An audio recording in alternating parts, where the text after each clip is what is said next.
نحمده ونستعينه ونستغفره ونعوذ بالله من شرور أنفسنا ومن سيئات أعمالنا. من يهده الله فلا مضل له ومن يضلله فلا هادي له.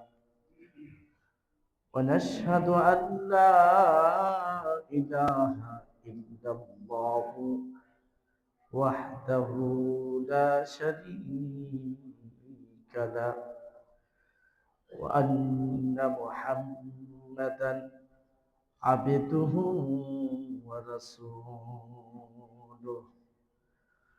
أما بعد فأعوذ بالله من الشيطان الرجيم. بسم الله الرحمن الرحيم. وناديناه من جانب الطور الأيمن وقربناه نجيا ووهبنا له من رحمتنا أخاه هارون نبيا. واذكر في الكتاب إسماعيل إنه كان صادق الوعد وكان رسولا نبيا. وقال عليه الصلاة والسلام إن الله اصطفى من ولد إبراهيم إسماعيل أو كما قال عليه الصلاة والسلام. اللهم صل على محمد وعلى آل محمد كما صليت على إبراهيم وعلى آل إبراهيم إنك حميد مجيد. اللهم بارك على محمد وعلى آل محمد كما باركت على إبراهيم وعلى آل إبراهيم إنك حميد مجيد. মহান আল্লাহ রাব্বুল আলামিনের শুকরিয়া আদায় করছি, যিনি আমাদেরকে সুস্থ রেখে পবিত্র জুমার দিবসে মসজিদে আসার তৌফিক দান করেছেন। তাই আমরা শুকরিয়া আদায় করার লক্ষ্যে মহাব্বতের সাথে একবার বলি আলহামদুলিল্লাহ। সূরাতু মারিয়াম শরীফের ধারাবাহিক তাফসীরের আলোচনা চলছে।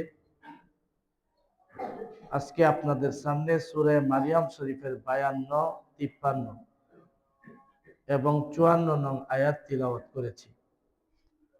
নবী পাক সাল্লাল্লাহু আলাইহি ওয়াসাল্লামের অসংখ্য অগণিত হাদিস সমূহ থেকে একটা হাদিস পাঠ করেছি। এই আয়াতগুলা এবং তিলাওয়াতকৃত হাদিসকে সামনে রেখে আলোচনা করার ইচ্ছা করছি। মহান আল্লাহ তাআলা বিশুদ্ধ আলোচনা ইখলাসের সাথে করার তৌফিক দান করুন, বলেন আমিন। আমার তেলাওয়াতকৃত আয়াতে আল্লাহ তাআলা মুসা আলাইহিস সালাতু ওয়াস সালামকে বিশেষ কয়েকটা গুণ দান করেছেন, বিশেষণ দিয়েছেন। এর মধ্যে এখানে আল্লাহ তাআলা একটা বিশেষণের কথা আলোচনা করছেন। এরপরে 53 নং আয়াতে আরেকটা আল্লাহ তাআলা যে মুসা নবীকে বিশেষ গুণ দান করেছেন সেটারও আলোচনা করেছেন। তো আলোচনা চলছিল হযরতে মুসা আলাইহিস সালাতু ওয়াস সালাম ফেরাউন সম্প্রদায়ের ভয়ে হিজরত করে মিশর থেকে মাদায়ানে চলে গেছিলেন। মাদায়ানে যাওয়ার পর হযরতে শুআয়ব আলাইহিস সালাম তাকে আশ্রয় দিয়েছেন। শুধু তাই না, মুসা আলাইহিস সালামের ব্যবহার, আচার আচরণ, গুণাবলীর প্রতি মুগ্ধ হয়ে হযরতে শুআয়ব আলাইহিস সালাতু ওয়াস সালাম মুসা নবীর কাছে নিজের মেয়েকে বিবাহ দিয়েছিলেন। হযরতে শুআয়ব আলাইহিস সালামের কোনো ছেলে ছিল না, তার দুইজন মেয়ে ছিল। এই বড় মেয়ে হযরতে সাফুরা, তাকে আল্লাহ তাআলা নবী শুআয়ব আলাইহিস সালাম মুসা আলাইহিস সালামের কাছে বিবাহ দেন। তখন মুসা আলাইহিস সালামের বয়স ছিল মাত্র 30 বছর। বিবাহ দিয়েছেন, আমি আলোচনা করছিলাম 10 মোহর, 10 বছর পর্যন্ত উনার বাড়িতে থাকবেন, কাজ করবেন, বকরির রাখালগিরি করবেন। 10 বছর পর্যন্ত হযরতে মুসা আলাইহিস সালাম ছিলেন, 10 বছর পুরা করলেন। মুসা আলাইহিস সালামের বাড়ি ছিল মিশরে। ওইখানে তার আব্বা, আম্মা, বড় ভাই হারুন ছিলেন হযরত বড় ভাই, এবং বোন এদেরকে রাইখে আসছে। দীর্ঘ 10 বছর যাবত মা, বোন, ভাইদের সাথে কোনো সম্পর্ক। 10 বছর আগে মিশর থেকে বের হয়ে আসছিলেন কেন? ওই যে একটা কিপ্তি হত্যা করছিল, ইচ্ছা করে হত্যা করে নাই, তাকে একটু একটা ধমক দিছে, সে পয়রা মরে গেছে। এর কারণে ফেরাউন তার বিরুদ্ধে গ্রেফতারি পরোয়ানা জারি করছিল, গ্রেফতার করে তাকে হত্যা করবে এই নির্দেশ দিয়েছিল ফেরাউন। ওই ভয়ে তিনি বের হয়ে আসছেন। তো মুসা আলাইহিস সালাম 10 বছর শুআয়ব আলাইহিস সালামের বাড়িতে ছিলেন জামাতা হিসাবে, এবং বকরির রাখালগিরি করতেন। 10 বছর পরে উনি ভাবলেন, ফেরাউন তো কোন কালে আমার বিরুদ্ধে গ্রেফতারি পরোয়ানা জারি করছে, হয়তো এটা এখন শিথিল হয়ে গেছে। আবার দ্বিতীয়ত মার সাথে দেখা করার জন্য, ভাই বোনদের সাথে দেখা করার জন্য উনার মনের মধ্যে একটা বিশেষ আকর্ষণ তৈরি হল। মুসা আলাইহিস সালামের অন্তরের মধ্যে বাড়ির টান চলে আসছে। মারে দেখার, ভাই বোনদের দেখার, বাবারে দেখার একটা আকর্ষণ সৃষ্টি হয়েছে। 10টা বছর ধরে তাদেরকে দেখে না। তাই শ্বশুর শুআয়ব আলাইহিস সালামের কাছে গেলেন। আমার বন্ধুরা, আমার হযরতে মুসা আলাইহিস সালাতু ওয়াস সালাম 10 বছর পূর্ণ করার পরে 40 বছরে তিনি পা রাখলেন। শ্বশুর মিয়াকে বললেন, আব্বা, আমি তো মিশরের মধ্যে আমার আম্মাকে আব্বাকে রেখে আসলাম, আমার বোন ভাই তারা ওখানে আছে। দীর্ঘদিন যাবত আমি আমার বাড়ি থেকে দূরে আছি, আমার দেশ ছেড়ে আপনার সাথে আছি। আমার শ্বশুর আব্বা, আপনি যদি অনুমতি দেন, আমি আমার স্ত্রীকে নিয়ে আমার বাড়িতে গিয়া আমার আম্মা, আব্বা, ভাই বোনের সাথে আমি সাক্ষাৎ করতে চাই। আপনার অনুমতি হইলে শ্বশুর রে বলতেছেন। শ্বশুর তো শুআয়ব আলাইহিস সালাম, বহুত বড় বুজুর্গ নবী। শুআয়ব আলাইহিস সালাম নম্র মেজাজের, ভদ্র মেজাজের একজন বড় বুজুর্গ নবী।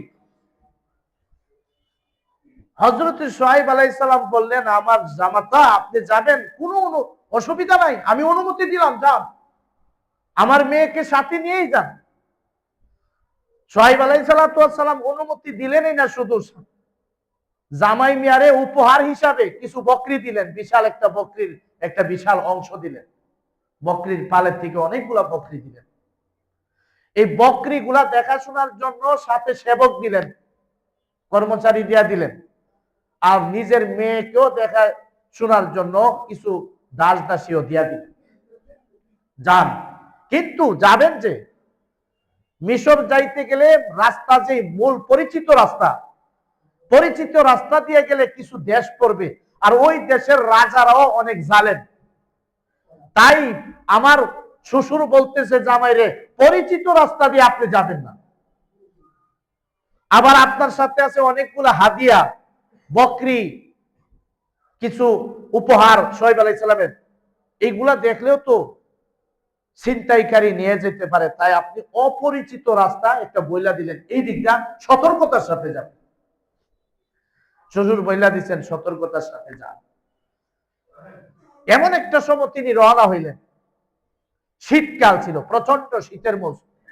যেমন এখন শীত, আগের যুগের শীত তো আরো বেশি ছিল। এখন তো পাহাড় পর্বত কাটাকাটির কারণে, মিল ফ্যাক্টরি হওয়ার কারণে শীতের যে তীব্রতা এটা কমে আসছে। আমরা এই ছোটকালে শীত তো অনেক কঠিন দেখতাম, বিছানা থেকে উঠতে পারতাম না। রমজান মাস শীতে ছিল, শেষ রাতে উঠতে খাওয়া এটা অনেক বড় কঠিন, মানে একটা জেহাদ করতে হইতো, এমন একটা অবস্থা ছিল। আর ওই যুগের শীত আরো কঠিন ছিল। মুসা আলাইহিস সালামের অনুমতি দিলেন, কিছু খাদেম দিয়ে দিলেন, কিছু উপহারও দিলেন। শ্বশুর মিয়া জামাইকে যদি শ্বশুর উপহার দেয়, এটা সুন্নত, নবীদের সুন্নত। আমার নবীও তার জামাতা হযরত আলী রাদিয়াল্লাহু তাআলা আনহুরে কিছু উপহার দিয়েছিলেন। স্বেচ্ছায় যদি শ্বশুর তার সামর্থ্য অনুযায়ী দেয়, এটা সুন্নত। সামর্থ্য থাকলে দিবেন, না থাকলে না দিলে কিছু করার নাই, এটা চাইয়া নেওয়ার কোনো সুযোগ নেই। কিন্তু আজকাল তো আমাদের মধ্যে এমন এক সমস্যা, ছেলের মানে বউর বাড়ি থেকে কি দিতে হবে, এটা দিতে হবে, ফার্নিচার দিতে হবে, টিভি দিতে হবে, আরো কত কিছু চাইতে থাকে, যেটাকে যৌতুক বলা হয়। আর যৌতুক ইসলামে একেবারেই হারাম, যৌতুক নেওয়ার কোনো সুযোগ নেই। হ্যাঁ, শ্বশুর যদি তার সামর্থ্য অনুযায়ী কিছু হাদিয়া দেয়, এটা কোটিবার যায়, জায়েজ না, এটা সওয়াবের কাছে। তো মুসা আলাইহিস সালামরে হাতিয়া তুফা দিয়া এমন এক সময় বিদায় করলেন, প্রচন্ড শীত। ওই সময়টা আবার আকাশ থেকে ঝিরঝির বৃষ্টি, বজ্রপাত, যে আল্লাহ তাআলার ইচ্ছা এইভাবে তিনি যাবেন। রওনা হয়েছে, একদিনের পথ তিনি চলছেন অপরিচিত রাস্তা দিয়া, যেই রাস্তা দিয়া সাথী সঙ্গী যারা ছিল কেউ এই রাস্তা ছিল। আবার হযরতে মুসা আলাইহিস সালামের স্ত্রী, তিনি ছিলেন অন্তঃসত্ত্বা, যে কোনো মুহূর্তে সন্তান জন্ম হতে পারে। রওনা হয়েছেন অপরিচিত রাস্তা দিয়ে, একদিনের পথ অতিক্রম করলেন। যাইতে যাইতে যাইতে যাইতে যেই মূল রাস্তা বাদ দিয়ে অপরিচিত রাস্তা, যেদিকটা তুর পাহাড় জঙ্গলের পথ দিয়া, ওই তুর পাহাড়ের পথ দিয়া তারা হাঁটতে হাঁটতে এক জায়গা গিয়া যাত্রা বিরতি করলেন।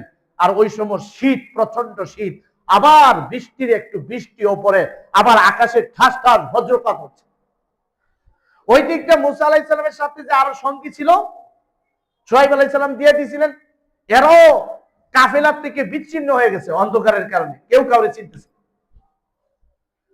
মুসা আলাইহিস সালাম এমন এক কঠিন অবস্থা, স্ত্রীর প্রসব ব্যথা, আবার স্ত্রী শীতে একেবারে কাবু, একটু তাপ গ্রহণ করার জন্য আগুনেরও দরকার, আবার বৃষ্টির ফুটা ফুটা, আবার বজ্রপাত, আবার বাতাস, চিন্তা। মুসা আলাইহিস সালামের হাতে ছিল, শুআয়ব আলাইহিস সালাম দিয়ে দিয়েছিলেন পাথর, চকমকি পাথর। তৎকালীন যুগে আমাদের যেমন দিয়াস লাই ঠাস করে একটা ঘষা দিয়ে আগুন জ্বালা, তখন চকমকি পাথর দুইটার মধ্যে ঘর্ষণ দিলে আগুন জ্বলতো, ওই আগুন দিয়া মরুভূমিতে কাজ করত। তো মুসা আলাইহিস সালামের হাতিয়া স্বরূপ দেওয়ার মধ্যে দুইটা চকমকি পাথরও দিয়ে দিয়েছিলেন, জামাই আগুনের প্রয়োজন হলে ঘষা দিবেন, আগুন জ্বলবে। আমার বন্ধুরা আমার, মুসা আলাইহিস সালামের স্ত্রীর প্রসব ব্যথা, প্রচন্ড শীতের মধ্যে আগুনের দরকার, তাপ পোহানের দরকার, কিন্তু আগুন তো পাচ্ছেন না। চকমকি পাথর বারবার ঘর্ষণ দিতেছেন আগুন জ্বালানোর জন্য। স্ত্রীর আগুনের দরকার, কিন্তু আগুন তো জ্বলতেছে না। প্রচন্ড শীত, বৃষ্টি ফুটা ফুটা পড়তেছে, আবার ডানে বামে কোনো মানুষ নাই, এলাকা নাই, মানুষ থাকার জায়গা নাই, অন্ধকার রাত্রি, শীতের মৌসুমে বারবার পাথর ঘর্ষণ করতেছে, কিন্তু আগুন জ্বলে না। মুসা আলাইহিস সালাম রাগ করে ওই পাথর গুলাকে মাটির মধ্যে ছুঁড়ে ফেলে দিলেন, আগুন জ্বলে না। অন্য সময় একটা ঘর্ষণ দিলে আগুন জ্বলে, আর আজকে ঘর্ষণ দিতেছে, আগুন জ্বলে না। আগুনের দরকার, রাগ এসে গেছে, পাথর মাটিতে ফেলে দিছে। তাফসীরে রুহুল মাআনির মধ্যে আছে, পাথর যখন ফেলে দিছে, পাথর আল্লাহকে বলে, আল্লাহ আমারে একটু জবানটা খুলে দাও, আমি তোমার এই নির্বাচিত বন্দার সাথে একটু কথা বলি। আল্লাহ তাআলা পাথরের জবান খুলে দিছে, পাথর ডাক দিচ্ছে, মুসা, তখনও তো নবী হয় নাই, ও মুসা, আমি তো আগুন দিতে প্রস্তুত, কিন্তু আল্লাহর পক্ষ থেকে আজকে তোমাকে আগুন দিতে আমার নিষেধ করা হয়েছে। এই জন্য আমি এই মুহূর্তে আগুন দিতে পারছি না। এটা আল্লাহর কুদরতি খেলা, কারণ আল্লাহ ইচ্ছা করছেন এখানে পরীক্ষা করবেন, কষ্ট দিবেন মুসা নবীকে, আর কষ্টের বিনিময়ে তাকে নবী বানাবেন। সুবহানাল্লাহ। এই জন্য আজকে আগুন দিতে পারবো না, পাথরটা বলতেছে। আমার বন্ধুরা, কিতাবের মধ্যে আছেন হযরত মুসা আলাইহিস সালাতু ওয়াস সালাম নিরাশ হয়ে বসে আছেন, সাথীরাও সংযোগ বিচ্ছিন্ন হয়ে গেছেন, শুধু স্ত্রী সাফরা পেটের মধ্যে, সন্তান পেটের মধ্যে ব্যথা, প্রসব ব্যথা, নীরবে আগুনের দরকার, কোথায় থেকে আগুন আনবেন তিনি নিরাশ হয়ে তিনি চুপচাপ বসে আছেন, ডানে বামে তাকাচ্ছেন, কোথাও নিয়ে আগুন দেখা যাক, আবার রাস্তাও হারিয়ে ফেলেছেন। হঠাৎ করে মুসা আলাইহিস সালাতু ওয়াস সালামের নজর পড়লো তুর পাহাড়ের দিকে। তুর পাহাড়ের মধ্যে বিশাল আগুন জ্বলতেছে। অন্ধকার রাত্রে এমন আগুনেরও দরকার। তুর পাহাড়ে হঠাৎ যখন আগুন দেখলেন, মনের মধ্যে আশার আলো জ্বলছে যে হয়তো তুর পাহাড়ে কোনো মানুষ আছে, মানুষ না থাকলে তো আগুন জ্বলার কথা না, যেহেতু মানুষ আছে ওইখানে গেলে রাস্তা হারিয়ে ফেলেছি, মানুষের কাছ থেকে জেনে রাস্তার সন্ধান নিতে পারবো, আবার আগুনের দরকার আগুনও নিতে পারবো। মুসা আলাইহিস সালাম স্ত্রীকে বললেন, স্ত্রী, আপনি এখানে একটু অপেক্ষা করেন ধৈর্যের সাথে, আপনি তো কষ্ট করতেছেন, আমি দেখি আপনার আগুনের ব্যবস্থা করতে পারি। ওই যে পাহাড়টার মধ্যে আগুন দেখা যাচ্ছে, ওইখান থেকে আগুন আনবো, আর রাস্তা যেহেতু হারিয়ে ফেলছি, আগুন যখন চলতেছে পাহাড়ে, কোনো না কোনো মানুষ ওইখানে আছে যারা আমার রাস্তা বলে দিতে পারে, এখানে আমি একটু যাই, আপনি একটু থাকেন। স্ত্রীরে বইলা বুঝায়া একটু বসায় রাইতে আসছে। আর তুর পাহাড় অনেক দূরে ছিল, কিন্তু আল্লাহর পয়গাম্বর বানাইবেন তাকে, তার মধ্যে ছিল আধ্যাত্মিক শক্তি, চোখের পলকে তিনি আগুনের কাছে পৌঁছে গেছেন। আগুনের কাছে যখন পৌঁছে গেছেন, ওইখানে দেখে যে আগুন এমন ভাবে জ্বলতেছে, এক ঢাল থেকে আরেক ঢালে দাও দাও করে আগুন জ্বলতেছে। কিন্তু আশ্চর্যের বিষয় হলো, দুনিয়ার সাধারণত আগুন লাগলে যেমন গাছের ডালা পুড়ে ছাই খায় হয়ে পুড়ে যা, মুসা আলাইহিস সালাম দেখলেন তুর পাহাড়ে আগুন দাও দাও করে জ্বলতেছে, কিন্তু আগুন যতই জ্বলে ততই ওই গাছের সজীবতা আরো বাড়তেছে, গাছ আরো সুন্দর হইতেছে, গাছের সবুজ শ্যামলতা, সজীবতা, যত আগুন জ্বলে ডালের একটা পাতাও পুড়ে না, বরং আরো সুন্দর। এটা তো আশ্চর্যের ব্যাপার। চিন্তায় পড়লেন মুসা আলাইহিস সালাম, কি হইল, দুনিয়ার আগুন তো পুরাইয়া দেওয়ার কথা, এই আগুন তো পুরাচ্ছে না, বরং আরো গাছটারে তাজা করতেছে, গাছের সৌন্দর্য বাড়তেছে, অবশ্যই এখানে কোনো রহস্য আছে। মুসা আলাইহিস সালাম একটা লাঠি, ওই যে লাঠিটা শুআয়ব আলাইহিস সালাম দিয়েছিলেন, লাঠিটার মাথার মধ্যে কিছু খড়কুটা বাইন্দা দাঁড়ায় আছে, বল দেখি, তারপরেও দেখি একটা আগুনের উল্কানি নিচে পড়লে আমি আগুনটা নিয়ে স্ত্রীর কাছে দৌড় দিব, অথবা অন্য চিন্তা করব। মুসা আলাইহিস সালাম অনেক কাল দীর্ঘক্ষণ দাঁড়ায় রইলেন, কিন্তু আগুন তো নিচে পড়তেছে না। তখন তার ওই লাঠির মাথার মধ্যে খড়কুটা বেঁধে আগুনের দিকে আগাইলেন আগুন আনার জন্য। মুসা আলাইহিস সালাম আগুনের দিকে আগুন পিছায় যায়। আবার মুসা আলাইহিস সালাম যখন পিছনের দিকে আসে, আগুনও আবার সামনে আসে। এটা হলো আরেকটা কাহিনী, সামনে যা আগুন পিছায় যা, আবার পিছা আগুনও পিছনের দিকে আসে। পড়ছে মুসা আলাইহিস সালাম আরেক পেরেশানি, এটা আবার কি, আগুন নেওয়ার কোনো সুযোগই হচ্ছে না। অনেক চেষ্টা করলেন, বারবার লাঠি সামনে বাড়া, আগুন পিছায়া যা, আবার পিছনে আসে, আগুনও পিছনের দিকে আসে। আমার বন্ধুরা, আমার হযরতে মুসা আলাইহিস সালাতু ওয়াস সালাম এমন আশ্চর্য ঘটনা দেখলেন, চতুর্দিকটা আগুন দাও দাও করে পাহাড়ে জ্বলতেছে, কিন্তু গাছের একটা পাতাও পুড়তেছে না, ডালও পুড়তেছে না, বরং যত আগুন যত জ্বলতেছে গাছের সজীবতা আরো বৃদ্ধি পাইতেছে। এরপর আগুনের উল্কা নিচে পড়তেছে না। আবার আগুনের তো তাপ থাকে, মানুষের আগুন যত বড় হোক তত তার তাপ অনেক দূর পর্যন্ত কাছে যাওয়া যায়। মুসা আলাইহিস সালাম যত যা আগুন শান্তি লাগে, এটা কেমন কথা? আবার স্ত্রীকে ফেলে দিয়ে আসছে, চিন্তায় আছে। আগুনের চেষ্টা অনেক করলেন কিন্তু আগুন নিতেই পারতেছে না। অবশেষে মুসা আলাইহিস সালাম চিন্তা করলেন, আমার মনে ব্যর্থ, আমি আর পারবো না, চলে যায় আমার স্ত্রীর সেবার জন্য। তিনি পিছনের দিকে রওনা হওয়ার ইচ্ছা করলেন, নিরাশ হয়ে। সাথে সাথে আগুনের ভিতর থেকে আল্লাহ তাআলা তার কুদরতি জবান দিয়ে ডাক মারলেন, সুবহানাল্লাহ। ওয়ানাদাইনাহু মিন জানিবিত তুরিল আইমানি ওয়া কররাবনাহু নাজিয়া। আল্লাহ তাআলা এটাই বলছেন। আল্লাহ রাব্বুল আলামিন বলে, বন্ধু হে আমার নবী মুহাম্মদুর রাসূলুল্লাহ, হে দুনিয়ার আগত ঈমানদারগণ, আমি আল্লাহ মুসা নবীকে অনেক কষ্ট দিয়েছিলাম, কষ্ট দিয়ে তাকে পরীক্ষা করেছিলাম। মুসা নবী পরীক্ষার মধ্যে সফল হয়ে গেছেন। মুসা আলাইহিস সালাতু ওয়াস সালাম এমন একটা পেরেশানি অবস্থার মধ্যে আগুন নেওয়ার জন্য যখন তিনি তুর পাহাড়ের মধ্যে আসলেন, তুর পাহাড় থেকে আগুন নিতে ব্যর্থ হইতে লাগলেন। নিরাশ হয়ে তিনি রওনা হয়ে যাচ্ছিলেন, স্ত্রীর কাছে যাবে। আল্লাহ বলেন, ওই মুহূর্তে আমি আর দেরি করলাম না। ওয়ানাদাইনাহু মিন জানিবিত তুরিল আইমানি ওয়া কররাবনাহু নাজিয়া।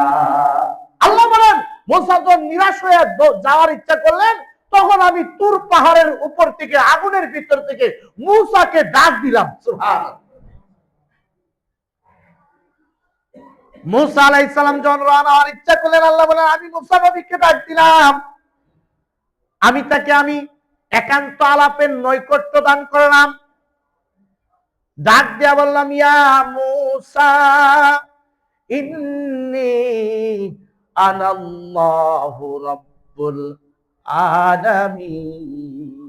ও মুসা, তুমি যাকে আগুন মনে করছো, তুমি যাকে আগুন মনে করে সামনে আসতেছো, এটা আগুন না মুসারে, বিশ্ব জগতের প্রতিপালক আমি আল্লাহর নূর বিরাজ করছে, সুবহানাল্লাহ। আল্লাহ ডাক দিয়া বলে, মুসা, এ আগুন তো আগুন না, এটা আমার নূর। ও মুসা, আমি আগুনের ভিতর থেকে কথা বলতেছি। আনাল্লাহ, মুসা রে, আমি হইলাম আল্লাহ, যে আল্লাহ তোমাকে বানাইলাম, সমস্ত জগৎ বানাইলাম, চন্দ্র বানাইলাম, সূর্য বানাইলাম, মানুষ বানাইলাম, জিন জাতি বানাইলাম, সবকিছু তৈরি করলাম রে মুসা। আমি আল্লাহ এখন তোমার সাথে কথা বলতেছি। এখন আরেক পেরেশানিতে আল্লাহ বলে কথা বলতেছে। মুসা আলাইহিস সালাম প্রথমে টেনশন করতেছে, আবার নি জিন পুতে আমারে ধোঁকা দিতেছে। আল্লাহ আমার সাথে কথা বলতেছে, তোর তো নবী না। আরে আল্লাহ আবার কথা বলতেছে মানুষের সাথে, পাহাড়ের ভিতরে আবার নি জিন ফিতনি শয়তান আমারে ধোঁকা দিতেছে। মুসা আলাইহিস সালাম চিন্তায় করলেন, আবার নি আমি গুমরা হয়ে যাই। মুসা আলাইহিস সালাম বারবার চিন্তা করছে, ভিতর থেকে বারবার আওয়াজ, মুসা, আমি আল্লাহ, আনাল্লাহ, আমি আল্লাহ, আমি আল্লাহ। মুসা আলাইহিস সালাম বারবার যখন আল্লাহ আল্লাহ শব্দ বলতেছেন ভিতর থেকে, মুসা আলাইহিস সালাম চিন্তা করলেন, মানুষে যদি ডাকতো বা জিন ফিতনি যদি ডাকতো, আওয়াজ তো এক দিক থেকে আসতো। আল্লাহ কয়েকজন ডাক দেখ আগুনের ভিতর থেকে, আওয়াজটা উপর থেকে, নিচ থেকে, ডান থেকে, বাম থেকে, চতুর্দিক থেকে একসাথে আসতে থাকে, সুবহানাল্লাহ। এরপরে মুসা আলাইহিস সালাম আরেকটা চিন্তা করলেন, আল্লাহ তাআলা দুনিয়াতে মানুষের কথা শোনার জন্য বা আওয়াজ শোনার জন্য শ্রবণ ইন্দ্রিয় কান দিছে। কান, মুখ দ্বারা কি শোনা যায়? চোখ দিয়েও শোনা যাবে না, মুখ দিয়েও শোনা যাবে না, কান দিয়ে, নাক দিয়েও শোনা যাবে না, পাও দিয়েও শোনা যাবে না, দেহের অন্য কোনো অঙ্গ দ্বারা কোনো কিছু শোনা যাবে না, ঠিক না? আমার বন্ধুরা, তাফসিরে রুহুল মাআনির মধ্যে এসেছে, হযরত মুসা আলাইহিস সালাম দেখলেন ভিতর থেকে যখন আওয়াজ করা হয় আগুনের ভিতর থেকে, মুসা দেখলেন মানুষের কথা যদি হইতো তাহলে তো একদিক থেকে আওয়াজ আসতো, এই আওয়াজ তো একদিক থেকে আসে না, চতুর্দিক থেকে আসে। আর আল্লাহ তাআলা দুনিয়ার মধ্যে মানুষের শ্রবণের জন্য মাত্র কান বানাইছেন, কান ছাড়া তো আর কোনো কিছুর দ্বারা শোনা যায় না। হযরত মুসা দেখতে পাইলেন, লক্ষ্য করলেন ভিতর থেকে যখন মহান আল্লাহ কথা বলেন, মুসা আলাইহিস সালামের মাথা থেকে পা পর্যন্ত কান যেমন শুনে, প্রত্যেকটা অঙ্গ দিয়া তিনি সমানভাবে কথা শুনতে পান। সব দিক দিয়ে কথা বলে, হাতেও শুনে, কানেও শুনে, চোখেও শুনে, মাথা দিয়েও শুনে, পা দিয়েও শুনে, সব অঙ্গ একসাথে আল্লাহর আওয়াজ শুনতেছে। এবার মুসা আলাইহিস সালামের বিশ্বাস হয়েছে এটা ইবলিসও না, মানুষও না, জিন ফিতনিও না, আমার আল্লাহ। এবার মুসা আলাইহিস সালাম কে, আল্লাহ আপনি কথা কইতেছেন, আপনি কোন জায়গায় আছেন আল্লাহ? আল্লাহ কয়, আমি মুসা, আমি এক জায়গায় না, আমি তোমার ডাইনে আছি, আমি তোমার বামে আছি, আমি তোমার পিছনে আছি, আমি তোমার সামনে আছি, আমি তোমার উপরে আছি, আমি সব জায়গায় আছি মুসা। সুবহান। এবার আল্লাহ তাআলা কয়, মুসা শুনো, আমি যে তোমারে ডাক দিলাম এখানে এই পর্যন্ত এটা আমি আনলাম তোমারে, এই মুহূর্তে আমি তোমারে এমন একটা জিনিস দিব যেটা পৃথিবীর মধ্যে সবচেয়ে দামি জিনিস, সেটা হলো নবুয়ত। সুবহান। ওয়া আনা ইখতারতুকা ফাসতামি' লিমা ইউহা ইন্নানি আনাল্লাহু লা ইলাহা ইল্লা আনা ফা'বুদনি ওয়া আকিমিস সালাতা লিযিকরি।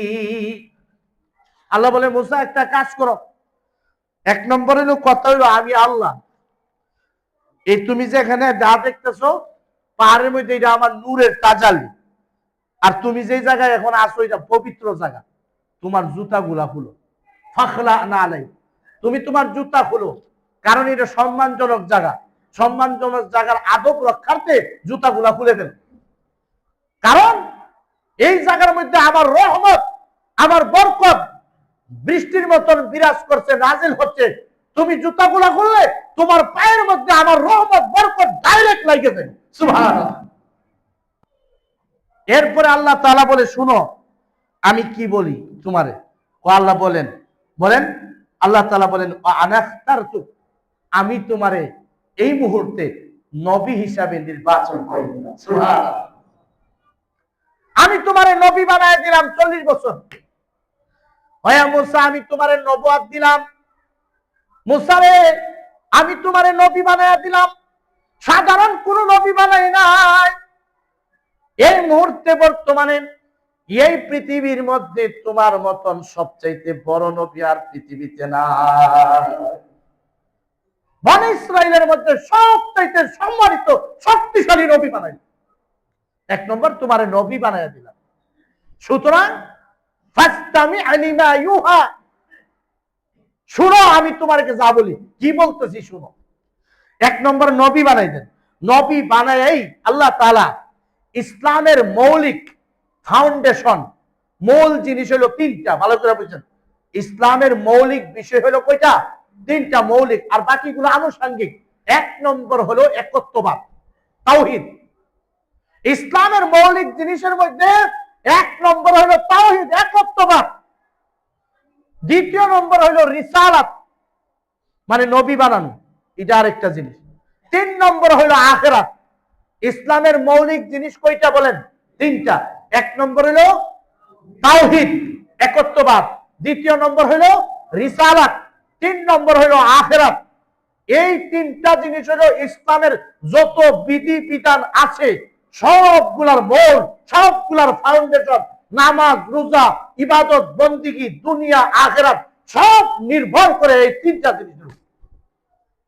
এক নম্বর হলো তাওহীদ, আল্লাহর একত্ববাদ, আল্লাহর সাথে কেউ শরীক নেই, আল্লাহ একা। দ্বিতীয় নম্বর হলো রিসালাত, মানে রাসূল হওয়া, এটাও একটা বড় ইসলামের ফাউন্ডেশন। এই দুনিয়াতে যত বিধান আসছে রাসূলদের মাধ্যমে আল্লাহ তাআলা দিয়েছেন। 3 নম্বর হলো আখিরাত। এই দুনিয়া শেষ হবে, আখিরাতে আল্লাহর সামনে যাইতে হবে, ওইখানে প্রত্যেকটা মানুষের কর্ম অনুযায়ী ফলাফল দেওয়া। আল্লাহ রাব্বুল আলামিন মুসা আলাইহিস সালামকে প্রথমে নবী হিসাবে সিলেকশন করলেন। নবী হিসাবে সিলেকশন করার পরে আল্লাহ রাব্বুল আলামিন ধর্মের 3টা মৌলিক জিনিসের শিক্ষা দিলেন। 1 নম্বর হলো তাওহীদ। তাওহীদের শিক্ষা দিতে গিয়ে আল্লাহ বলেন, আমার মুসা, আমি তো তোমারে নবী বানায়া দিলাম, এবার তুমি শিক্ষা গ্রহণ করো। 1 নম্বর হলো আনাল্লাহ, আমি একমাত্র আল্লাহ, আমার সাথে কোনো শরীক নাই, আমার কোনো সাহায্যকারী নাই, আমার কোনো সন্তান নাই, আমার কোনো বাবা নাই, আমার কেউ নাই রে মুসা, আমি একমাত্র আল্লাহ। আমি সব কিছু বানাইছি, চন্দ্র বানাইছি, সূর্য বানাইছি, মানুষ বানাইছি, জিন বানাইছি, আমার সাথে কোনো শরীক নাই, আমার গুণের সাথেও কোনো শরীক নাই, সত্তার মধ্যেও কোনো শরীক নাই, আমার সৃষ্টিকরণের মধ্যেও কোনো শরীক নাই, আমার সন্তান নাই, আমার বাবা নাই, আমার কিচ্ছু নাই। ও মুসা, আমি এক, ইবাদত পাওয়ার মতন যোগ্য হইলাম আমি। আমার ইবাদত ছাড়া পৃথিবীর কোনো মাখলুক ইবাদত পাওয়ার মতন যোগ্যতা নাই। এক নম্বর, আমি এক আল্লাহ, লা ইলাহা ইল্লাল্লাহর বিশ্বাস করো। এই লা ইলাহা ইল্লাল্লাহ এমন একটা জিনিস, কালিমায়ে তাওহীদ। এই কালিমায়ে তাওহীদ আদম আলাইহিস সালামকে আল্লাহ শিক্ষা দিয়েছিলেন। এই কালিমায়ে তাওহীদ আল্লাহ তাআলা শীষ নবীকে শিক্ষা দিয়েছিলেন। এই কালিমায়ে তাওহীদ আল্লাহ ইদ্রিস নবীকে শিক্ষা দিয়েছিলেন। এই কালিমায়ে তাওহীদ নূহ নবীকে শিক্ষা দিয়েছিলেন। এই কালিমায়ে তাওহীদ সমস্ত নবীকে 1,24,000 পয়গম্বরের প্রথম সবক হয়েছিলেন কালিমায়ে তাওহীদ, লা ইলাহা ইল্লাল্লাহ। লা ইলাহা ইল্লাল্লাহ ছাড়া কিছুই দাম নেই। এই দুনিয়া ঠিক আছে লা ইলাহা ইল্লাল্লাহর উপর। আপনি আমি চলতে পারতেছি লা ইলাহা ইল্লাল্লাহর কারণে। সূর্য ঠিক আছে, প্রতিদিন পূর্ব আকাশে উদিত হচ্ছে, পশ্চিম আকাশে ডুবে আমাদের সেবা করতেছে লা ইলাহা ইল্লাল্লাহর কারণে। চন্দ্র রাত্রের বেলা উদিত হয়ে আমাদের খেদমত করতেছে লা ইলাহা ইল্লাল্লাহর কারণে। আম গাছ আম ফল দিয়ে আমাদের সেবা করতেছেন লা ইলাহা ইল্লাল্লাহর কারণে। বড়ই গাছ বড়ের সিজনে বড়ই দিয়া মানুষের সেবা করতেছেন লা ইলাহা ইল্লাল্লাহর কারণে। নদী পানি দিয়ে আমাদের সেবা করতেছেন লা ইলাহা ইল্লাল্লাহর কারণে। এই পৃথিবীতে যত মাখলুকাত আছে মানুষ ছাড়া, বাতাস বলেন, বৃষ্টি বলেন, আগুন বলেন, সব কিছু আপনি আমার খেদমত করতেছেন একমাত্র এই দুনিয়াতে লা ইলাহা ইল্লাল্লাহর কারণে। সুবহানাল্লাহ। লা ইলাহা ইল্লাল্লাহ হলো পৃথিবীর ভিত্তি।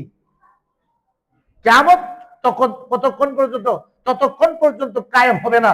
রাসূলুল্লাহ সাল্লাল্লাহু আলাইহি সাল্লাম, বুখারীর হাদিস, লা তাকুমুস সাআ হাত্তা ইউকালা ফিল আরদি আল্লাহ।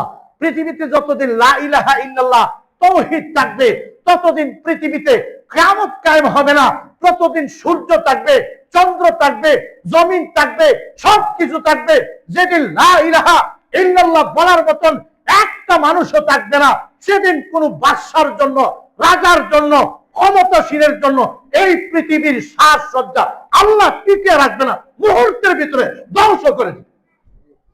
এই জন্য 1 নম্বর সবক হলে সমস্ত নবীগণের 1 নম্বর সবক ছিল লা ইলাহা ইল্লাল্লাহ। সমস্ত নবীদের কালেমা কিন্তু এটাই, লা ইলাহা ইল্লাল্লাহ। আদম আলাইহিস সালামের কালেমা এটাই ছিল, লা ইলাহা ইল্লাল্লাহ। আদমু সফিউল্লাহ। নূহ আলাইহিস সালামের কালেমা এটাই ছিল, লা ইলাহা ইল্লাল্লাহ। নূহুর রাসূলুল্লাহ। হযরত ইব্রাহিম আলাইহিস সালামের কালেমা এটাই ছিল, লা ইলাহা ইল্লাল্লাহ। ইব্রাহিম খলিলুল্লাহ। ইসমাঈল আলাইহিস সালামের কালেমা এটাই ছিল, লা ইলাহা ইল্লাল্লাহ। ইসমাঈল যাবিহুল্লাহ। হযরত মূসা আলাইহিস সালামের কালিমা এটাই ছিল, লা ইলাহা ইল্লাল্লাহ। মূসা কালিমুল্লাহ। হযরত ঈসা আলাইহিস সালামের কালেমা এটাই ছিল, লা ইলাহা ইল্লাল্লাহ। ঈসা রূহুল্লাহ। সর্বশেষ সর্বশ্রেষ্ঠ নবী সরকারে দো আলম মুহাম্মদুর রাসূলুল্লাহ সাল্লাল্লাহু আলাইহি সাল্লামের কালেমা এটাই, লা ইলাহা ইল্লাল্লাহ মুহাম্মাদুর রাসূলুল্লাহ। সুবহানাল্লাহ। আর এই কালিমার দাম অনেক বেশি। এই জন্য তুর পাহাড়ে মুসা আলাইহিস সালাম কথা বলতে গিয়া একবার বলছিলেন, আল্লাহ আমারে আল্লিমনি কালিমাতান, আমাকে এমন একটা কালিমা শিক্ষা দেন যেই কালিমা কোন নবী দুনিয়াতে জানে না, কোন মাখলুক জানে না, ফেরেশতা জানে না, জিবরাইল জানে না, মিকাইল জানে না, ইসরাফিল জানে না, একমাত্র আমাকে শিক্ষা দাও এমন একটা দামি কালিমা যেই কালিমা পাঠ করে আমি সবচেয়ে বেশি তোমার কাছে যাইতে পারি। আল্লাহ তাআলা বলে, মুসা তুমি বলো লা ইলাহা ইল্লাল্লাহ। ঠিক আছে, মুসা আলাইহিস সালাম কে আল্লাহ এটা তো সবাই জানে, এটা তো সব নবীরই কালিমা, একটা এক্সট্রা কালিমা দেন। তখন আল্লাহ তাআলা বলে, মুসা রে তুমি জানো না এই লা ইলাহা ইল্লাল্লাহ এমন একটা কালিমা আসমান জমিন চন্দ্র সূর্য জান্নাত আরশ কুরসি লৌহ কলম নবী রাসূল সব যদি এক পাল্লায় রাখা হয়, আমার লা ইলাহা ইল্লাল্লাহর কালেমা যদি এক পাল্লায় রাখা হয়, লা ইলাহা ইল্লাল্লাহর পাল্লা ভারী হয়ে যায়। সুবহানাল্লাহ। এজন্য মাঝে মাঝে জিকির করা দরকার আমাদের, লা ইলাহা ইল্লাল্লাহ। একটু সময় পাইলে বিশেষ করে শেষ রাত্রে তাহাজ্জুদের সময় উঠবেন, ওইটা একটু জিকির করবেন, লা ইলাহা ইল্লাল্লাহ লা ইলাহা ইল্লাল্লাহ লা ইলাহা ইল্লাল্লাহ। এই জিকির করলে ঈমান তাজা হবে, কলব নরম হবে, কলব গুনাহ কইরা যে মরিচিকা ধরছে মরিচিকা গুনাহ পরিষ্কার হবে। আমি বলতেছিলাম আল্লাহ রাব্বুল আলামিন মুসা নবীকে প্রথমে দ্বীনের মৌলিক তিনটা জিনিস শিক্ষা দিলেন। এক নম্বর তাওহীদ, মুসা লা ইলাহা ইল্লাল্লাহ এটা তোমার বিশ্বাস করতে হবে, এর উপরে তোমাকে থাকতে হবে, আমার গোলামি করতে হবে, এর উপরে তোমার দাওয়াতি কাজ করতে হবে, এর উপরে তুমি আমার উপরে বিশ্বাস রাখতে হবে রে মুসা। লা ইলাহা ইল্লাল্লাহর উপরে তোমার বিশ্বাস আনতে হবে। পৃথিবীর সমস্ত নবীদেরকে আল্লাহ রাব্বুল আলামিন সর্বপ্রথম লা ইলাহা ইল্লাল্লাহ অর্থাৎ তাওহীদের শিক্ষা প্রত্যেকটা নবীকে আল্লাহ তাআলা দুনিয়াতে দিয়েছেন। এর জন্য প্রত্যেক নবী ঈমানদার ছিলেন। নবী হওয়ার জন্য এক নম্বর শর্ত হলো মুসলমান হওয়া, মুমিন হওয়া। কিন্তু একদল বলদ বাইরেছে, এরা নবীরে বলে মুসলমান কইলে কাফের হয়ে যাবে। নাউযুবিল্লাহ। কোরআন শরীফ পড়ে না, আসলে কোরআন শরীফ দেখিয়া বললেও তো পারতো। কোরআন শরীফে আছে রাসূল বলেন উমিরতু আন আকুনা আউয়ালাল মুসলিমিন, ও নবী আপনি বলেন আল্লাহ তাআলা আমাকে প্রথম মুসলমান হওয়ার হুকুম করেছেন। এই জন্য নবী বলছেন আনা আউয়ালুল মুমিনিন। কোরআন শরীফের মধ্যে আছে আমি হইলাম সর্বপ্রথম মুসলমান, সর্বপ্রথম মুমিন। মুমিন না হইলে, মুসলমান না হইলে নবী তো বেঈমান হয়ে যাবে। এই জন্য প্রত্যেক নবীর প্রথম শর্ত হইল ঈমান, ইসলাম। প্রত্যেক মুসলমান ছিল প্রত্যেকজন নবী। এক বলদ বাইরেছে নবীর ভক্তি করতে করতে গিয়া নবীরে মুসলমান বললে বলে কাফের হয়ে যাবো। এগুলা হেরা নিজের বুঝে না ইসলাম। ঠিক না? মুসা আলাইহিস সালামের এক নম্বর শিক্ষা দিলেন তাওহীদ। দ্বিতীয় নম্বর শিক্ষা দিলেন মুসা তোমাকে আমি আল্লাহর রিসালাত দিলাম, নবুয়ত দিলাম, এই নবুয়তের উপরে তোমার বিশ্বাস স্থাপন করতে হবে। তিন নম্বরে মুসা আলাইহিস সালামকে আল্লাহ তাআলা শিক্ষা দিলেন আখিরাত। মুসা এই দুনিয়া ঠিক থাকবে না, আখিরাত একদিন আসবে, কিয়ামত সংগঠিত হওয়ার মাধ্যমে এই দুনিয়া ধ্বংস হয়ে যাবে, এই দুনিয়ার কিছুই থাকবে না, কিয়ামত কায়েম হবে রে মুসা। এই কিয়ামতের দিন প্রত্যেকটা মানুষকে তার আমল অনুযায়ী আমি আল্লাহ পুরস্কার দিব। নেক আমল নিয়ে আসতে পুরস্কার দিব, আর বদ আমল নিয়ে আসতে আমি আল্লাহ তাকে জাহান্নামের আগুনে নিক্ষেপ করিব। শিক্ষা দিলেন। এবার শিক্ষা টিক্ষা দিয়া আল্লাহ তাআলা বলে মুসা, মুসাও তোমারে নবী বানাইলাম, তিনটা জিনিসের শিক্ষা দিলাম, আর তোমারে আমি আল্লাহ তাআলা একটা বড় কিতাব দিব, তার নাম হইল তৌরাত শরীফ। তৌরাত এত বড় কিতাব, ইমাম গাজালি রহমাতুল্লাহি আলাইহি তার মাজালিস নামক একটা কিতাব আছে। মাজালিস নামক কিতাবে তিনি উল্লেখ করেছেন মুসা আলাইহিস সালামকে যে আল্লাহ তাআলা তুর পাহাড়ে নিয়ে তৌরাত নাজিল করে দিলেন, এই তৌরাতটা কত বড় ছিল। এই তৌরাতটা বহন করার জন্য শক্তিশালী বড় বড় ৮০টা উটের প্রয়োজন। কত বড়টা দিছে। মুসা আলাইহিস সালামের আল্লাহ তাআলা তুর পাহাড়ে নিয়ে কথা বলে এমন আধ্যাত্মিক শক্তি দিলেন যে মুসা আলাইহিস সালাম তৌরাত যে লেখালেখি চলছে, তৌরাত কিন্তু কুন ফায়া কুন কয়া হয় নাই। আল্লাহ তাআলা ৬০টা জিনিস নিজের হাতে বানাইছেন। এই কি বলছি ভাই, আল্লাহ তাআলা ৪টা জিনিস কি করছেন? নিজের হাতে বানাইছেন। আদম আলাইহিস সালাম আব্বা আদমকে নিজের হাতে বানাইছেন। হলাকতু বিদায় বিয়াদাই আল্লাহ বলছেন। এরপরে জান্নাতুল আদন, যেই জান্নাতে নিয়ে আমাদেরকে নিয়ে আল্লাহ সমাবেশ করবেন, নিজের পবিত্র কণ্ঠ দিয়া কোরআন শরীফ শোনা আমাদেরকে শান্তি দিবেন। প্রত্যেক শুক্রবারে এই সমাবেশ হবে। ওই শুক্রবারের সমাবেশ যেই জান্নাতে দিবে জান্নাতুল আদন, এই জান্নাতুল আদন আল্লাহ তার কুদরতি হাতে বানাইছে। সুবহানাল্লাহ। আরেকটা হলো এই তাওরাত শরীফ আল্লাহ তাআলা নিজের হাতে লিখছেন, হাতে লিখছেন। আমার বন্ধুরা, আমার তাফসিরে মাজহারির মধ্যে এসেছে তাওরাত শরীফ যখন আল্লাহ রাব্বুল আলামিন কুদরতি কলম ব্যবহার করে লিপিবদ্ধ করতেছিলেন, তখন মুসা আলাইহিস সালাতু ওয়াস সালাম তার কান দিয়া, তার দুইটা কান দিয়া তাওরাত লেখার কলমের আওয়াজ শুনতেছিলেন। নবুয়ত দিলেন, রাসূল বানায়া দিলেন। মুসা আলাইহিস সালাম রে বললেন, তোমার একটা দায়িত্ব আছে, বড় দায়িত্ব। কি?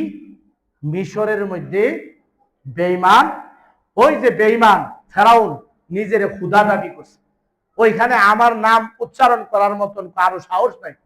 তাড়াতাড়ি মিশরে ঢুকো, তাড়াতাড়ি মিশরে ঢুকা আমি আল্লাহর দাওয়াত তার কাছে পৌঁছাও। মুসা আলাইহিস সালামের সাথে আল্লাহর সাথে কথা বলছেন, বুঝেন? মুসা আলাইহিস সালাম একবার বুবার মতন দাঁড়ায় দিছে, এসব কিছু শুনে চিন্তা করতেছে যে আমি আসছিলাম আগুন নিবার জন্য, আল্লাহ আমার সাথে কথা বললা, উনি আমার বানাইছে রাসূল। আশ্চর্যের কথা না? আমি গেলাম এক জায়গার মধ্যে পানি আনতে, অনগিয়া যদি কেউ আমার স্বর্ণের বড় টুকরা দিয়া দেয়, আশ্চর্য লাগবে না? আইছিলাম পানি নিবার লেগে, আমার দিয়ে দিলেন স্বর্ণ। এটা কেমনি কি হলো? বেচারা গেছিল আগুন আনতে, এখন দিছে আল্লাহ বড় নবী বানায়, আবার বড় একটা কিতাব দিয়ে দিছে, আবার তার দায়িত্ব কিছু দিছে, আবার আল্লাহর সাথে হঠাৎ কথা, একটু ভয়, আবার একটু আতঙ্ক, টেনশন। আর ওই দিকটা যে বউ ফালাই দিয়েছে রাস্তার মধ্যে, বলে হিটার টেনশন না, আল্লাহ রাব্বুল আলামিন ওইখানে ফেরেশতা দিয়া বউয়ের খেদমত করতেছিলেন। সুবহানাল্লাহ। মুসা আলাইহিস সালাম ভয় বুবার মতন দাঁড়াইছে। তখন আল্লাহ তাআলা তো বুঝে মানুষের হালাত, ঠিক না? মুসা আলাইহিস সালাম যখন চুপচাপ, তো আল্লাহ বুঝছে যে মুসা ভয় পাইছে, একটু ভয় দূর করতে হইব, তার সাথে একটু ফ্রি হইতে হবে। হঠাৎ করে বড় মানুষের সাথে কথা বললে হঠাৎ একটু ভয় লাগে। তখন যখন কয়েকটা দুই একটা কথা যখন স্বাভাবিকভাবে ফ্রেন্ডলি বন্ধুত্ব সুলভ কথা বলে, তখন বইটা দূরে যায়। তখন আল্লাহ তাআলা কয়, মুসা তোমার হাতে যেন এটা কি? দেখেন কেমনে কথা বলে, মানে একবারে ফ্রি হইবার লাগে আল্লাহ তাআলা। ওয়ামা তিলকা বিয়ামিনিকা ইয়া মুসা, মুসাও তোমার হাতে এটা কি? আল্লাহ জানে না হাতে কি। আল্লাহ এই প্রশ্ন করছেন কি লিগে? মুসা আলাইহিস সালামের ভয় দূর করার জন্য। আর দ্বিতীয়ত আল্লাহ তাআলা তার একটা মুজেজা দিবেন হাতের লাঠির মাধ্যমে, যেটা বড় সাপ হয়ে যাবে। এখন আগে মানুষ তো মনে করতে পারে যে রাত্রের আন্ধারে মনে আল্লাহ আমার সাপ হাতে দিয়ে হাতে দিছিল, তখন সারসিটা সাপ হয়েছিল, মনে সাপ হয়েছিল। এই জন্য এক নম্বর হলো ভয় দূর করা, আর দ্বিতীয় নম্বর মুসা তোমার হাতেরটা ভালো করে দেখো, দেখে যে লাঠি। আল্লাহ এটা তো লাঠি, লাঠি তো? হ্যাঁ আল্লাহ এটা লাঠি, তাইলে আল কি খাই এটা ফালাও। আচ্ছা ঠিক আছে, ভালো দিন, ফালাইছি। বিশাল অজগর হয়ে গেছে, বিশাল অজগর। মুসা আলাইহিস সালাম তো সূরাতুল কাসাসের মধ্যে আছেন, ওয়াল্লাহ মুদবিরা ওয়ালা ইউআকিব, এত বড় সাপ দিকে রে ভাই, তুর পাহাড় থেকে তিনি পিঠ দিয়ে যে দৌড়, পিছনের দিকে আর তাকান। আল্লাহ ডাকছে, মুসা মুসা, তাকালা, মুসা আকবিল আকবিল, এই সামনের দিকে আসো, আমি আল্লাহ। ইন্নী লা ইয়াখাফু লাদাইয়াল মুরসালুন, যাকে আমি আল্লাহ নবী বানাইছি তার কোনো ভয় আমি আল্লাহর কাছে নাই, আসো। তখন আল্লাহ ডাক দিছে, আবার থামছে। বই পাইছো? আবার ধরো, ধরো, খুদ, হ্যাঁ, ওয়ালা তাখাব সানুইদুহা সিরাতাহাল উলা, don't get fear, catch it, I will return it to its former condition. এটা আমি আগের রূপে আবার ফিরিয়ে দিব। মুসা আলাইহিস সালাম ধরছে, আবার লাগিয়ে গেছে। ওইটা তোমার মুজেজা দিছে। আরেকটা কাজ করো, কি করতাম আল্লাহ? উসলুক ইয়াদাকা ফি জাইবিক, বগল নিচে হাত ঢুকাও। হাতটাকে দিক গেল, হাত ঠিক আছে তো? হ্যাঁ আল্লাহ ঠিক আছে। হাত ঢুকাইছে, ও বাইর করো, বাইর করছে। যখন বাইরেছে, সূর্যের আলো যেমন ফুকাস করে, এই হাত থেকে পুরা অন্ধকার আলোকিত হয়ে ফুকাস হয়ে গেছে। সুবহানাল্লাহ। মুসা ভয় লাগছে? ও আল্লাহ তো লাগবে, ভয়ের কারণ নেই। আবার বগলে ঢোকা, ঢুকাইছে, আবার স্বাভাবিক হয়েছে। ওইটা কোনো রোগের ঠুকে। এই দুইটা তোমার ট্রেনিং দিলাম, ট্রেনিং। তোমার যখন ওই কাফেররা আটকাইব, এই দুইটা দিয়া তাদেরকে দেখাইবা যে তুমি যে নবী, তোমার যে আল্লাহ, আমি আল্লাহ তাআলা কত কথাবার্তা তো কইতেছে। এখন বই গেছে কেনা মুসা আলাইহিস সালামের বই কিন্তু শেষ। 2 মিনিট কথা কুমার বই শেষ, তখন স্বাভাবিক হয়ে গেছে আল্লাহ কথা কই। এবার তাই সুযোগ পাইলেছে মুসা আলাইহিস সালাম, এতক্ষণ কিন্তু বইয়ের কথা কইতো না। এবার যখন স্বাভাবিক হয়েছে, আল্লাহ আপনি আমার লোকে কথা কইলেন, এত কিছু করলেন, আচ্ছা আল্লাহ আপনার একটু দেখছি না।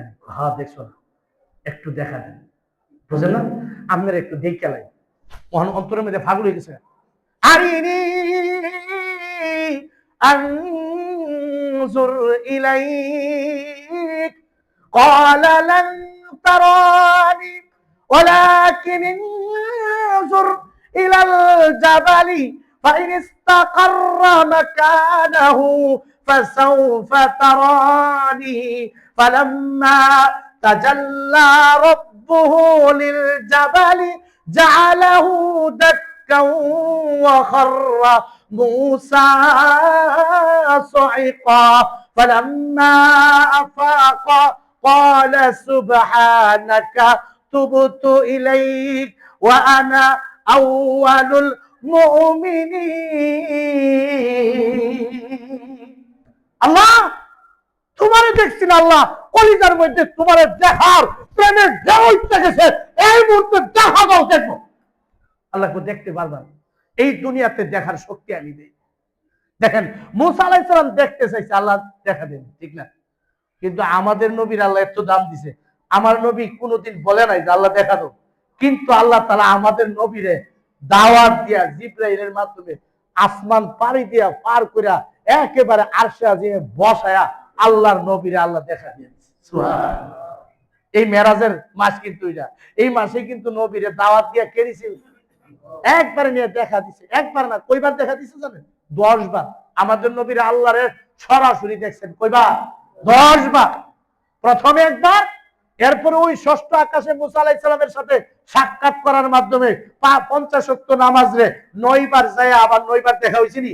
আগে প্রথমে একবার, এরপরে 9 বার, 10 বার। ইন্না নাবিয়ানা সাল্লাল্লাহু আলাইহি ওয়াসাল্লাম রাআ রাব্বাহু 10 মাররাতিন লাইলাতুল আসরা। কিতাবের মধ্যে আছে, তাফসীরের মধ্যে আছে, রুহুল বয়ানের মধ্যে আছে।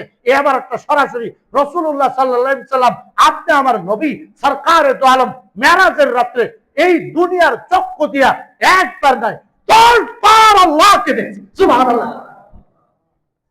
আর মুসা আলাইহিস সালামকে আল্লাহ একটু দেখতাম, আল্লাহ কো না না, never, you will never be able to see me. তুমি আমারে দেখতে পারবে না মুসা। যাক, আল্লাহ তাআলা আমাদেরকে আমল করার তৌফিক দান করুন, বলেন আমিন। ইনশাআল্লাহ আগামী জুমা আবারও কোরআন শরীফের আয়াত, তো তাফসীর সরাসরি এখান থেকে বলতেছি, এখান থেকে আবারও সামনের দিকে চলবে এবং আমল আখলাকের কথাবার্তা আছে ইনশাআল্লাহ। এই কোরআন হাদিসের আলোচনা শুনলে ঈমান তাজা হয়, নূর আছে। আমরা শুনতে হইব, আমলও করতে হইব, পালন করতে হইব। আল্লাহ তাআলা আমাদেরকে আমল করার তৌফিক দান করুন, আমিন। যারা সুন্নাত করেন